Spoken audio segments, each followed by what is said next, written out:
점심에 국수 한 그릇 드시고 갑자기 눈꺼풀이 무거워지신 적 있으시죠? 심장은 조금 두근, 머리는 멍, 소파에 잠깐만 누웠다가 1시간 훅 지나간 경험요. 많은 분이 노화 탓이라 여기지만 책은 조용히 말합니다. 보이지 않는 당의 파도, 그 스파이크가 범인일 수 있어요. 오늘은 억지로 참지 않고 식단을 크게 바꾸지 않고도 이 파도를 낮추는 간단한 순서를 알려드립니다. 내일 점심 같은 국수여도 다르게 끝나게 하는 방법 함께 보시죠. 혈당은 파도처럼 오르내립니다. 너무 급히 오르면 우리 몸은 급히 떨어뜨리려 하고 그 뒤에 피곤함, 식탐, 두통이 따라오죠. 저자는 말합니다. 곡선을 평평하게 만들면 하루가 잔잔해진다. 칼로리 계산이나 완벽한 식단표보다 순서와 작은 습관에 집중하면 됩니다. 오늘 영상은 60대 이상 시니어가 무리 없이 실천할 수 있는 4가지 핵심과 생활 적용법을 실제 이야기로 풀어드립니다. 오늘 내용은 글루코스 가디스 메서드에서 가져왔습니다. 저자는 실험과 데이터를 통해 먹는 순서, 식초, 짭짤한 아침, 식후 10분 움직임 같은 작고 다정한 습관이 큰 변화를 낸다고 강조합니다. 억지 다이어트가 아니라 같은 음식을 조금 다르게 대하는 법이지요. 그래서 우리도 2주간 작은 실험을 해볼 겁니다. 스스로 확인하면 몸이 먼저 이해합니다. 첫째, 오후 졸림과 밤 식탐이 괴롭다면 오늘 영상이 실마리가 됩니다. 둘째, 당뇨가 아니어도 혈당 파동을 줄이면 에너지, 수면, 기분이 부드러워질 수 있습니다. 단, 약을 드시는 분은 변화 전 담당의와 상의하세요. 특히 인슐린이나 저혈당 위험약을 복용 중이라면 더 그렇습니다. 안전하게, 그러나 분명한 변화를 목표로 시작하겠습니다. 잠깐, 한 가지 예고합니다. 내일 아침, 평소처럼 단 과일 요거트를 드신 날과 달걀 채소를 드신 날, 오후 3시에 당신은 완전히 다를 겁니다. 왜 그런지, 어떻게 바꾸는지 오늘 끝까지 보시면 바로 실험해 볼 수 있습니다. 나는 단 걸 좋아해서 못해 하셨던 분도 괜찮습니다. 좋아하는 건 그대로 두고 순서와 타이밍만 바꿀 겁니다. 밥빵면 달콤한 간식은 포도당으로 빠르게 변합니다. 혈당이 급히 오르면 인슐린이 급히 분비되어 내려가게 하죠. 이 롤러코스터가 반복되면 배고픔 신호가 커지고 지방 저장이 쉬워지며 기운이 들쭉날쭉해집니다. 책의 핵심은 오르는 속도를 천천히입니다. 같은 음식이라도 섬유질, 단백질, 지방이 먼저 들어가면 당의 흡수가 느려져 파동이 완만해집니다. 스파이크 뒤에는 크래시가 옵니다. 점심 후 졸음, 갑자기 달달한 게 당기는 마음, 저녁 폭식, 밤중 소변과 뒤척임, 아침에 무거운 머리. 이게 꼭 질병을 의미하진 않지만 파동이 크다는 신호일 수 있습니다.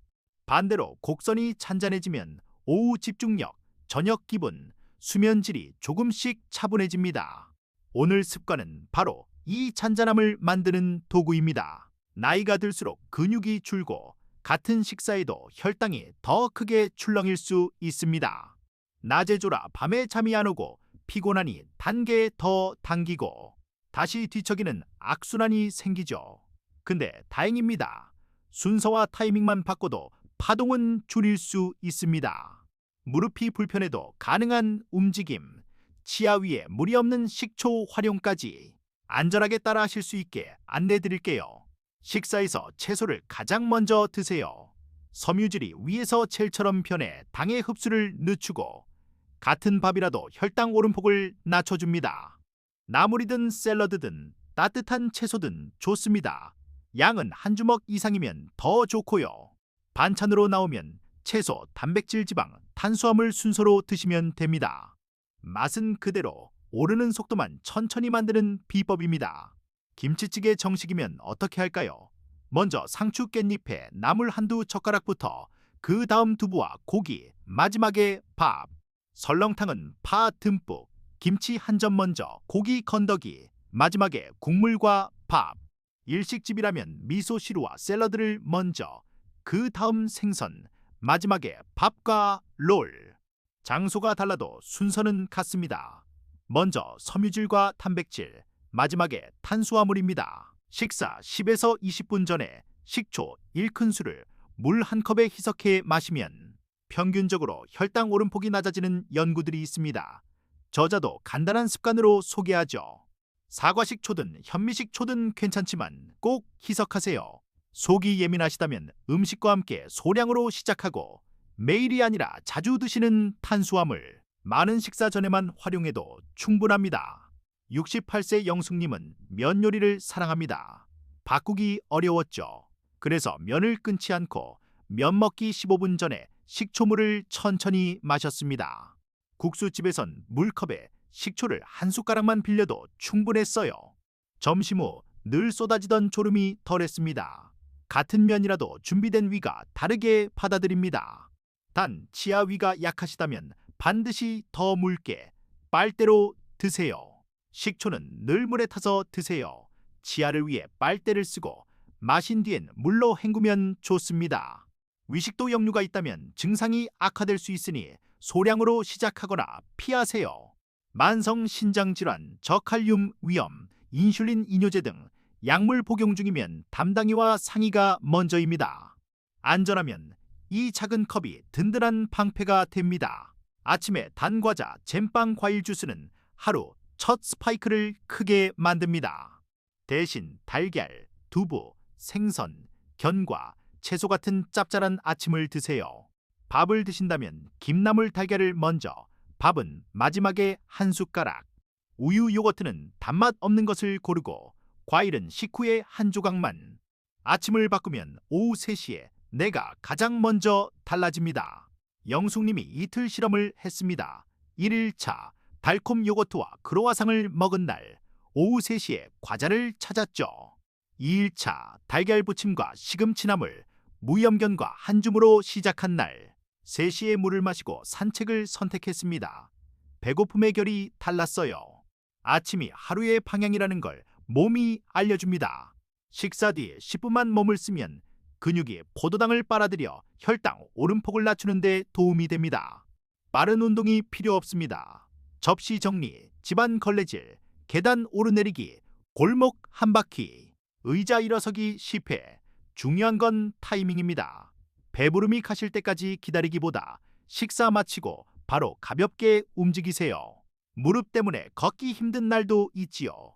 그럴 땐 벽 짚고 뒤꿈치 들기 20회, 의자에 앉아 다리 뻗기, 팔로 벽 밀기, 발목 돌리기처럼 관절에 부담 적은 동작으로 10분을 채우세요.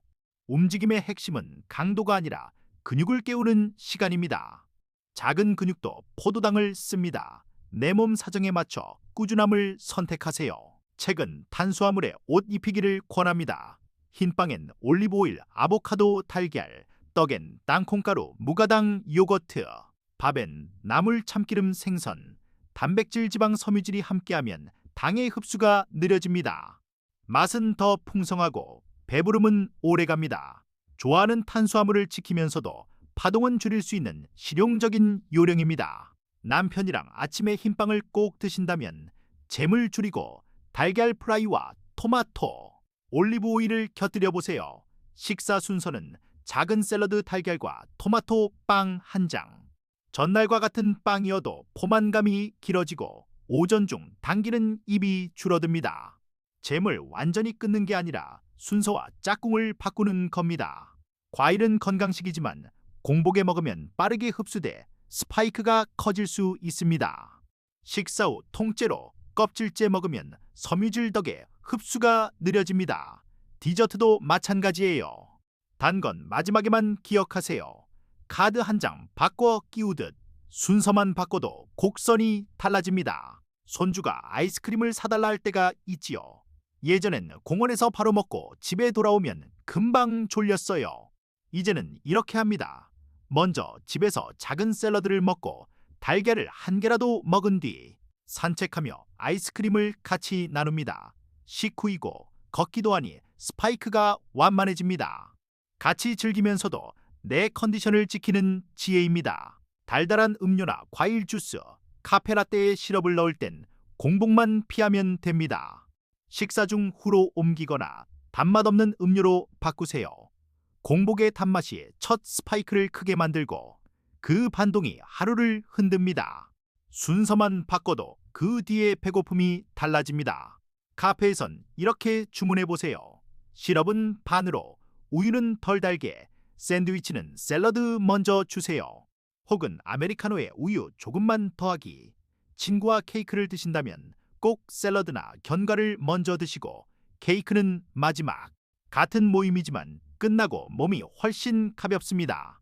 간식이 필요 없는 날이 가장 좋지만 꼭 먹어야 하는 날엔 섬유질 단백질이 있는 걸 선택합니다. 삶은 달걀, 무염견과 치즈 한 조각, 무가당 요거트에 시나몬. 단 과자 대신 옷 입은 간식으로 바꾸면 다음 식사까지 평온히 건너갈 수 있어요. 배고픔을 억누르는 게 아니라 부드럽게 붙잡아줍니다. 밤 10시에 빵이 당길 때가 있습니다. 그럴 땐 따뜻한 차, 삶은 달걀 반쪽, 혹은 요거트 한두 숟가락에 시나몬을 뿌려 드세요. 그리고 5분만 부엌을 정리하며 움직입니다. 신기하게도 지금 당장이 지나갑니다. 스파이크의 파도가 잦아들면 밤도 잔잔해집니다. 섬유질은 위에서 젤처럼 변해 음식이 천천히 내려가도록 돕습니다. 그래서 먼저 먹으면 같은 밥도 다른 밥이 됩니다. 시금치, 상추, 미역, 버섯, 콩나물로 작은 접시 하나면 충분합니다. 제일 방패를 먼저 세우고 나머지를 들이세요. 순서가 곧 안전벨트입니다. 단백질은 포만감을 오래가게 하고 다음 식사 때 과식을 줄여줍니다. 달걀, 생선, 두부, 닭가슴살, 콩. 아침과 점심에 단백질을 챙기면 오후와 밤이 안정됩니다. 양을 많이 늘리기보다 순서를 바꾸고 빠뜨리지 않는 것이 중요합니다. 좋은 지방은 소화를 천천히 만들어 당의 흡수를 늦춥니다. 참기름 한 방울, 올리브오일 한 숟갈, 견과 한 줌. 양을 과하게 늘리기보다는 탄수화물 곁에 브레이크처럼 배치하세요. 맛도 깊어지고 곡선도 부드러워집니다. 1주차 목표는 단순합니다. 채소 먼저와 식후 10분 움직임 두 가지만. 아침은 짭짤하게 시작하면 더 좋고요. 식초는 일주일에 3번만 시도해도 충분합니다. 일기장에 점심 뒤 졸림과 밤 수면을 10점 만점으로 기록해 보세요. 곡선이 찬잔해지면 점수가 달라집니다. 2주차엔 디저트는 마지막, 달콤, 음료 공복, 금지. 탄수화물에 옷 입히기를 더합니다. 외식 모임이 있어도 순서와 타이밍만 지키면 충분합니다. 실패해도 괜찮습니다. 다음 끼니에 다시 시작하면 됩니다. 중요한 건 누적입니다. 회식에서 튀김과 면이 많아도 먼저 샐러드와 단백질을 찾아 한두 젓가락 드시고 시작하세요. 국물보단 건더기를 먼저, 떡볶이는 어묵과 달걀을 먼저, 마지막에 떡, 케이크는 꼭 끝에. 이렇게 해도 먹은 양은 비슷하지만 끝나고 몸은 훨씬 가볍습니다. 밤에 출렁이는 곡선은 잠을 가볍게 합니다. 저녁에 밥양을 조금 줄이고 채소와 단백질을 먼저, 단 간식은 식후로 미루고, 식후 10분 접시 정리를 해보세요. 새벽에 덜 깨고 아침에 더 가벼울 수 있습니다. 잠은 식사와 연결되어 있습니다. 이 방법의 반전은 덜 먹으라고 하지 않는다는 겁니다. 채소를 먼저, 단백질 지방을 곁들이면 같은 탄수화물이어도 포만감이 오래갑니다. 그래서 오히려 간식이 줄고 결과적으로 총량이 줄 수 있어요. 억지가 아닌 자연스러운 감소, 몸이 좋아하는 방향입니다. 책은 칼로리 세기보다 곡선을 평평하게 만드는데 집중하라고 말합니다. 곡선이 찬잔하면 식탐이 줄고 자연스러운 체중 변화가 따라올 수 있습니다. 체중계 숫자보다 오후 졸림, 밤 수면, 식탐 점수에 체크하세요. 생활이 변하면 몸은 따라옵니다. 인슐린이나 저혈당 위험이 있는 약을 복용 중이면 식사 구성 변화만으로도 혈당이 더 낮아질 수 있습니다.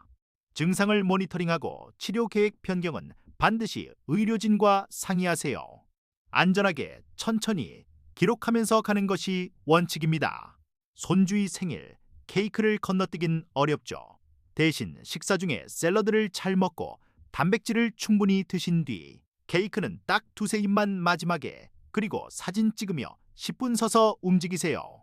기쁨은 그대로, 다음날의 무거움은 줄어듭니다. 잡채와 떡, 전이 많은 날엔 김치나물 채소전을 먼저, 떡은 마지막에 한두 개만, 기름은 과하지 않게. 김치와 나물의 섬유질이 제일 방패가 되어줍니다. 전통 음식도 순서만 바꾸면 즐거움은 그대로, 파동은 완만하게 가능합니다. 장 보실 땐 이걸 기억하세요. 채소 3가지, 단백질 2가지, 좋은 지방 1가지, 식초 1병, 견과 1봉지, 무가당 요거트. 빵이나 면을 고르더라도 옷 입힐 친구들을 함께 담습니다. 집에 돌아와도 선택이 쉬워집니다. 1식초 드링크, 물 1컵에 식초 1큰술, 입이 예민하면 더 묽게. 이그린 스타터, 상추, 오이, 양파에 올리브오일과 식초, 소금 약간, 삼짭짤. 아침, 달걀 부침, 김나물, 무가당 요거트 1~2숟갈. 재료는 평범하지만 결과는 새롭습니다. 아침, 짭짤하게 시작. 점심, 채소 먼저, 식후 10분. 오후, 배고프면 단백질 간식. 저녁, 밥은 마지막에 적당히, 디저트는 끝에 한두 입. 밤 따뜻한 차와 가벼운 스트레칭. 이 루틴만으로도 곡선은 부드러워집니다. 실험 1. 아침 달콤 vs 짭짤. 오후 3시에 기분 기록. 실험 2. 점심 전 식초 물 vs 없음. 식후 졸림 비교. 실험 3. 식후 10분 움직임 vs 누워있기. 밤 수면 점수 비교. 스스로 확인하면 동기부여가 생깁니다. 내 몸이 답을 알려줍니다. 식탁에서 순서를 함께 지키면 서로가 서로의 알람이 됩니다. 샐러드 먼저 드세요. 한마디가 하루를 바꿉니다. 식후 산책은 대화 시간도 늘려줍니다. 건강은 혼자보다 함께가 더 오래갑니다. 친구 모임에서 순서를 잊고 빵과 케이크를 먼저 먹을 때가 있습니다. 괜찮습니다. 다음 끼니에 채소부터 다시 시작하세요. 집에 돌아와 10분만 움직여도 도움이 됩니다. 습관은 10번 중 7번 지키면 충분히 몸을 바꿉니다. 작은 수첩에 오늘의 점심 졸림, 오후 식탐, 밤 수면을 0에서 10점으로 적어보세요. 점수는 솔직하게. 며칠만 지나도 패턴이 보입니다. 순서와 타이밍이 바뀌면 숫자가 달라집니다. 기록은 나를 치료하는 거울입니다. 현미가 흰쌀보다 낫긴 하지만 곡물 종류보다 순서가 더 중요합니다. 현미라도 공복에 많이 먹으면 스파이크가 큽니다. 채소 먼저, 단백질 지방과 함께, 밥은 마지막에 적당히. 이 원칙이 먼저입니다. 과일은 식후에 통째로 한 주먹 정도면 충분합니다. 주스나 스무디는 섬유질이 부족해 빠르게 흡수됩니다. 달다 싶으면 한두 입을 남기세요. 내일 더 맛있게 먹기 위한 선택입니다. 단 생각은 스파이크의 반동일 때가 많습니다. 아침을 짭짤하게 바꾸고 점심에 채소를 먼저, 식후 10분 움직이기만 해도 3에서 4일 뒤 식탐이 줄어드는 분이 많습니다. 입이 아니라 곡선을 먼저 달래주세요. 영숙님은 2주 뒤 오후 졸림 점수가 7에서 3으로, 밤 수면 점수가 4에서 7로 바뀌었습니다. 간식은 절반으로 줄었고 모임에서도 즐기며 선택할 줄 알게 됐죠. 무엇보다 나는 못 바꿔가 나도 할 수 있다로 바뀌었습니다. 작은 순서가 큰 자신감을 만듭니다. 기억하세요. 1. 채소 먼저, 2. 식사 전 식초 물 1잔, 안전수칙 지키기. 3. 아침은 짭짤하게, 4. 식후 10분 움직임, 보너스, 탄수화물에 옷 입히기, 디저트는 마지막, 달콤 음료, 공복 금지, 칼로리보다 곡선. 실패해도 다음 끼니에 다시 시작. 이 순서가 당신의 하루를 잔잔하게 만듭니다. 내일 아침 짭짤하게 시작해보세요. 점심엔 채소 먼저, 식후 10분 움직임. 가능하면 식사 전 식초 물 1잔도요. 당신의 오후 3시가 달라질 겁니다. 도움이 되셨다면 구독과 좋아요 부탁드립니다. 오늘 한 가지라도 실천해보세요. 여기서 마치겠습니다.